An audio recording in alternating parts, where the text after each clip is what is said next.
Roger घर को जापारे बोली पोड़ पिठा सीना खाई पारे बों को कहीं प्रेसर पिठा टी बना करी। प्रेसर पिठा भी मतलब बहुत पसंद। बों कहली बन दिखाँ बो कहले चल बनवा कौन नड़िया भाजिक बों को देली सी तादे गुड़ पकईकि से ब्राउन कलर होगा जाए भल भाव भाजीदेली।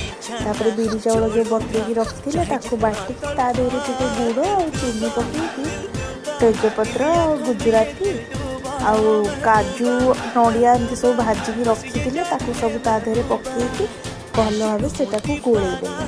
गोलैकी 5 मिनट टे रखिदे। तापर तेल गरम करके जो बैटरटा रखी तादेह देले। तापर नड़िया पुर जो करके रखी से पुर को भल भाव देले। बोली बहुत बेसी पुर दिंतु पुरटा एत लोभ लगता देखिए अधिक पुर देले पुर टे पुणी जो बैटर रखी आउ थे देले।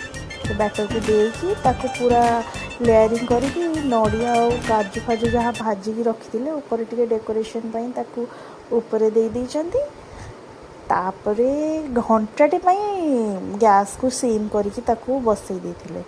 तापरे घंटाटे पर आमर प्रेशर पिठा रेडी हो गला। कौन यम्मी यम्मी खाइबा को बहुत टेस्टी थिला, बहुत सॉफ्ट थिला, बढ़िया लगला खाइबा पाई।